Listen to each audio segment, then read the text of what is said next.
하나님의 은혜가 여러분들 가운데 함께 하시기를 주님의 이름으로 축원합니다. 여러분, 신앙생활을 하면서 어디에 가장 초점을 맞추고 있습니까?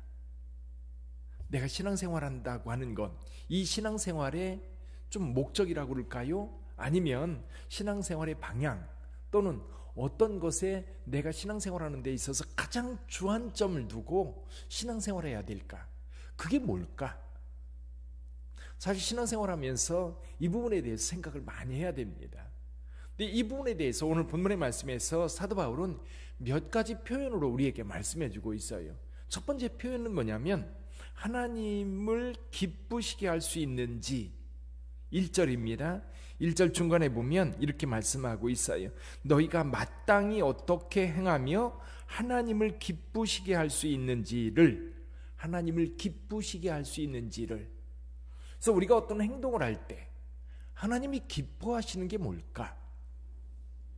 자, 오늘 하루를 살아갑니다.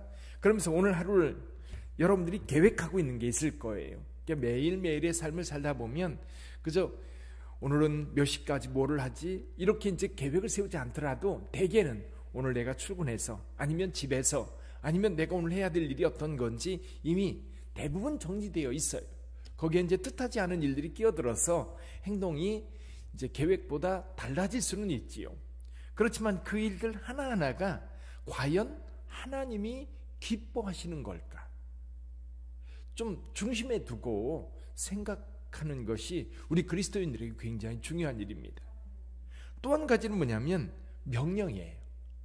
여기 2절에서 이렇게 말씀하세요. 우리가 주 예수로 말미암아 너희에게 무슨 명령으로 준 것을 너희가 아느니라.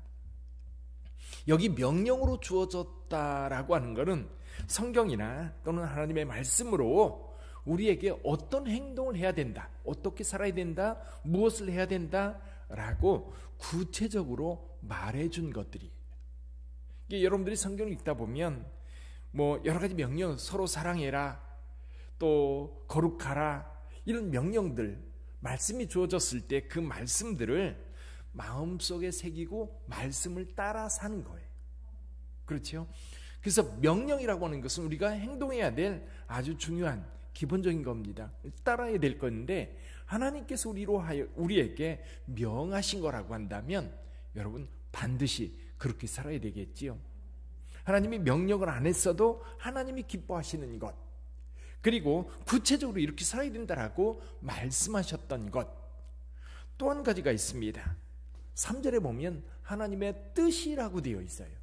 하나님의 뜻, 그러니까 하나님이 기뻐하시는 것, 하나님의 명령, 하나님의 뜻, 이런 것들이 사실 우리가 그리스도인으로서 신앙생활할 때 늘 마음속에 두고 생각하며 살아야 될 질문들이다. 질문들, 이게 하나님의 명령인가? 이게 하나님이 기뻐하시는 건가? 이게 하나님의 뜻인가? 사실 이 세 가지는 같이 가지요. 사실 가만히 들여다보면 내용이 같은 거예요. 하나님이 기뻐하시는 것을 명했을 거고 그게 하나님의 뜻인 거예요. 그러면서 사도 바울은 데살로니가 교회 성도들에게 이 하나님의 뜻, 하나님이 기뻐하시는 것, 하나님의 명령, 두 가지를 얘기하고 있어요. 두 가지. 한 가지는 뭐예요? 거룩하라라고 하는 것이 핵심인데, 이 거룩하라라고 하는 말씀을 두 가지로 이야기를 하고 있어요. 거룩해라. 자, 하나님의 뜻은 이것이 너희의 거룩함이라. 여기 거룩함이 하나님의 뜻이고 하나님이 기뻐하시는 거고 하나님의 명령이에요. 근데 이 하나님의 명령이 이 거룩함인데, 이 거룩함을 두 가지로 이야기를 하고 있다. 자, 우선 이 거룩함에 대해서 하나님은요, 성경에서 많이 강조하세요. 예를 들면 한 곳 한번 생각해 볼까요? 어디냐면요, 레위기 11장 45절. 그래서 레위기 전체가 거룩에 대한 이야기입니다. 내용이 이렇게 되어 있어요. 나는 너희의 하나님이 되려고 너희를 애굽 땅에서 인도하여 낸 여호와라. 내가 거룩하니 너희도 거룩할지어다. 하나님께서 이스라엘 백성들을 이끌어내셨어요. 이끌어내신 하나님, 그 하나님께서 이스라엘 백성들에게 요구하는 게 뭐냐면 거룩이에요. 거룩하게 살아라. 베드로는 이 베드로 전서에서 이 말씀을 그대로 인용하면서 이렇게 말씀합니다. 기록되었으되 내가 거룩하니 너희도 거룩할지어다 하였느니라. 구약 시대에도 하나님께서 이스라엘 백성들에게 요구하는 게 거룩이었고요, 신약 시대에도 하나님께서 우리에게 요구하는 것이, 명한 것이 우리를 통해서 기쁨을 얻으실 것이, 그리고 하나님의 뜻이 우리의 거룩이에요. 우리가 거룩하게 사는 것. 자, 거룩하게 사는 게 뭐죠? 거룩하게 사는 것. 바꾸어서 말하면 이게 하나님의 뜻이고, 이게 하나님의 명령이고, 이게 하나님이 기뻐하시는 거예요. 하나님 앞에서 우리가 거룩하게 사는 것. 또 다른 측면으로 보면 하나님 닮아가는 것이고 하나님의 뜻을 따르는 것이기도 해요. 그래서 여러 측면에서 우리가 이야기할 수 있겠지만 오늘 본문의 말씀을 통해서는 두 가지로 나누어서 이야기를 하고 있는데, 하나는 이겁니다. 3절 끝에서 보면 곧 음란을 버리고 각각 거룩함과 존귀함으로 자기 안에 대할 줄을 알고 하나님을 모르는 이방인과 같이 세욕을 따르지 말고 이 일의 분수를 넘어서 형제를 해하지 말라. 저는 이 부분을 이제 여러분들이 금방 이것이 무엇을 말하는지 아실 거예요. 근본적으로 주님께서 이 말씀을 통해서 주시는 것이 있어요.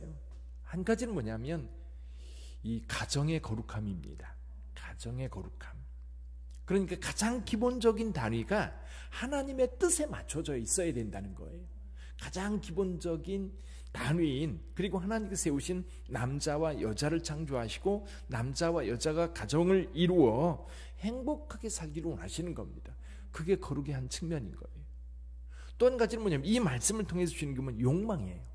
인간의 욕망을 절제할 때, 그 욕망을 따라 사는 게 아니라 욕망을 하나님의 뜻에 맞춰서 컨트롤할 수 있을 때에 그것이 거룩한 삶이라는 거예요.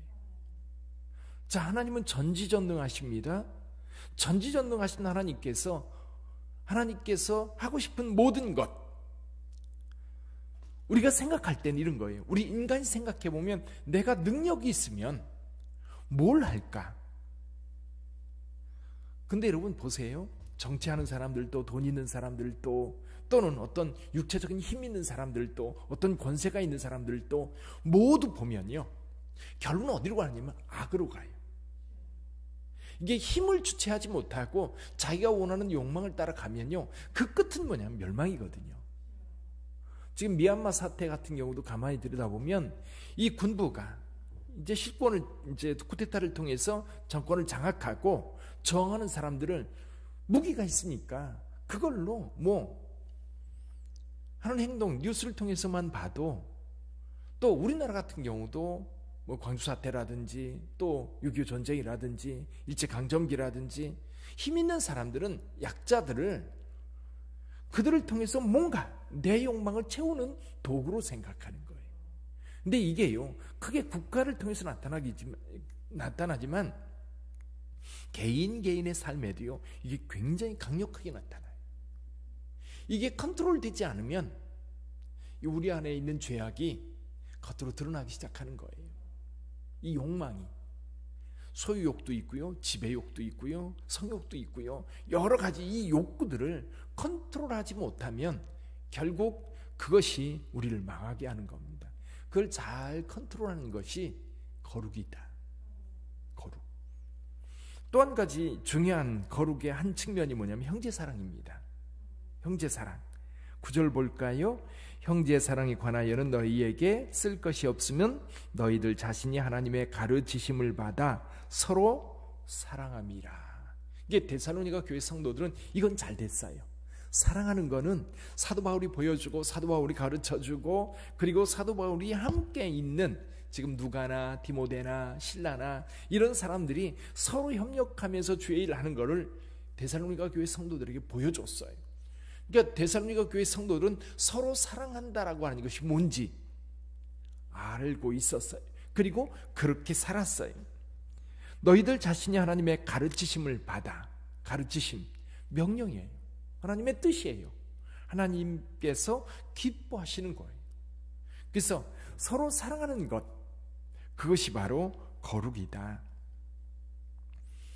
또 한 가지 측면을 여기 서로 형제 사랑에 대한 이야기를 하면서 덧붙이고 있는 것이 있는데, 그게 뭐냐면 자기 손으로 자기 일을 행하여 여기 궁핍함이 없게 하라. 궁핍함이 없게 하라. 저는 이거를 이렇게 해석해 봤어요. 우리가 해야 될 책임들이 있어요. 내가 인간으로서의 책임, 가족 일원으로서의 책임, 사회인으로서의 책임, 그런 여러 책임들이 있는데 이 책임을 성실하게 감당하면 하나님께서 그의 삶을 풍요롭게 하십니다. 감당 안 하면, 요즘에 우리 사회의 사회복지가 굉장히 잘 되어 있어요. 근데 사회복지에 굉장히 부정적인 측면이 뭐냐면 자기 의무를 안 하고 권리만 찾는 겁니다. 내가 해야 될 일 안 하고 해서 분명히 내가 내 삶을 책임지고 그래야 맞는 것 같은데, 이 복지가 잘못된 복지인 거예요. 잘못된 복지는 어떤 사회적 책임이라든지 개인적 책임을 내려놓고 무조건 권리만 요구하는 거지. 지난주인가요? 그 동사무소에 잠깐 방문했는데 동장님이 하는 얘기가 그거예요. 엊그제는 동사무소에 와가지고 김치 내놓으라고 때를 써가지고 곤욕을 치렀습니다 그러더라고요. 보통 이제 김장 때 이렇게 해서 이제 많이들 나눠주잖아요. 근데 지금 와가지고 김장한 그 김치 내놓으라는 거예요. 그 얘기를 들으면서 그런 거예요. 권리만 있는 거예요. 책임은 없고. 근데 실제로 거룩이라고 하는 것은 어떤 공동체 속에서 자기 책임을 다하는 사람이 거룩한 삶을 사는 겁니다. 이게 하나님의 뜻이기도 하고요. 하나님께서 인간에게 자유의지를 주시고 또 그 자유의지를 통해서 하나님의 뜻에 맞게 살도록 우리에게 명령하셨고, 하나님의 뜻이 무엇인지 우리에게 알려주셨거든요. 그걸 따라 살아가는 것이 거룩이다. 오늘 이제 우리가 좀 처음부터 말씀을 드렸습니다. 우리가 늘 생각해야 될 것, 하나님이 기뻐하시는 게 뭐냐, 하나님의 명령이 뭐냐, 하나님의 뜻이 뭐냐, 그것은 거룩이다. 거룩의 두 가지 측면만 오늘 본문의 말씀에서 말씀해 주고 있는데, 하나는 그 욕망에 대한 절제, 가정에 대한 책임, 또 한쪽에는 우리 공동체 속에서 형제들을 사랑하는 것이다. 근데 주님은 늘 성경에서 말할 때 일방적 사랑은 하나님의 사랑이에요. 하나님의 사랑. 우리에게는요, 늘 주님께서 요구하는 게 뭐냐면 서로 사랑입니다. 서로 사랑. 서로 사랑이 아니고 일방적 사랑은요 정말 힘들어요. 부모가 자녀를 사랑하듯. 근데 사회에서 살아가다 보면 일방적 사랑은요 정말 고통스럽고 힘들어요. 그래서 주님은 그리스도인들끼리는 늘 하는 얘기가 뭐냐면 서로 사랑하라는 거예요. 누구한테 요구하지 마시고, 이게 무슨 뜻인가 생각해 봤더니요, 상대방에게 사랑을 요구하지 말고 내 사랑을 해라 이거예요. 그러면 상대방도 똑같이 그리스도의 명을 받은 크리스찬이라고 한다면 자기도 상대방에게 사랑을 요구하는 게 아니라 내가 서로 사랑하면 그 사랑의 공동체가 만들어지고 형성되는 거지. 그래서 교회는 서로 사랑하는 공동체가 될 줄 믿습니다. 그 사랑으로 우리의 거룩함을 만들어 갈 수 있는, 그래서 그것이 결국 하나님의 기쁨, 하나님의 뜻이 되기를 주님의 이름으로 축원합니다. 기도하겠습니다.